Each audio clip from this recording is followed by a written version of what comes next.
لا اکراہ فی الدین، دین میں کوئی جبر نہیں ہے، یعنی یہ کہ کسی بھی شخص کو نہ کبھی جبرن مسلمان بنایا جائے گا نہ کبھی بنایا گیا۔ استثناءات ہو سکتے ہیں، کسی کا ذاتی کوئی عمل ہو، فعل ہو، کسی نے کیا ہو۔ اسلام میں کسی فرد کو جبرن مسلمان بنانا حرام ہے، لیکن اس آیت کا یہ مطلب نکال دینا کہ نظام باطل کو بھی ختم کرنا جو ہے اس میں کوئی طاقت استعمال نہیں ہو سکتی، یہ حماقت ہے پرلے درجے کی۔ نظام باطل نظام ظلم ہے، ایکسپلائٹ کر رہا ہے لوگوں کو، اللہ اور بندوں کے درمیان حجاب بن گیا ہے، پردہ بن گیا ہے۔ نظام کو طاقت کے ساتھ ختم کرنا فرض ہے مسلمان کا۔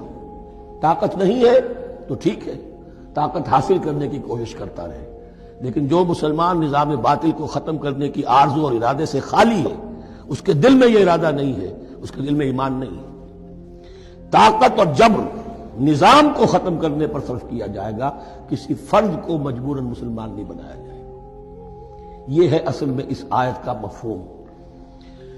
لا اکراہ فی الدین قد تبین الرشد من الغی، رشد ہدایت واضح ہو چکی ہے کجی سے۔ جتنی کجیاں ہیں، جتنے غلط راستے ہیں، جتنی شیطانی پگڈنڈیاں ہیں، ان سے جو صراط المستقیم ہے اس کو بالکل مبرہن کر دیا گیا ہے۔ فمن یکفر بالطاغوت، تو جو کوئی بھی طاغوت کا انکار کرے گا، دیکھیے اللہ پر ایمان لانے سے پہلے طاغوت کا انکار ضروری ہے۔ جیسے لا الہ الا اللہ، تو طاغوت، اور طاغوت کون ہے؟ طغا سے سرکش، جس نے اپنی حاکمیت کا اعلان کیا وہ طاغوت، جس نے غیر اللہ کی حاکمیت کو تسلیم کیا وہ طاغوت، اس کے تحت بننے والے سارے انسٹیٹیوشنز طاغوت، جو بھی ادارے ہوں، چاہے کتنے ہی خوشنما ادارے ہوں۔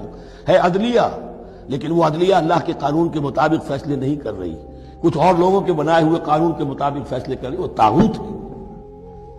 جو بھی اللہ کے حدود بندگی سے تجاوز کرتا ہے وہ طاغوت ہے۔ طغیانی کسے کہتے ہیں؟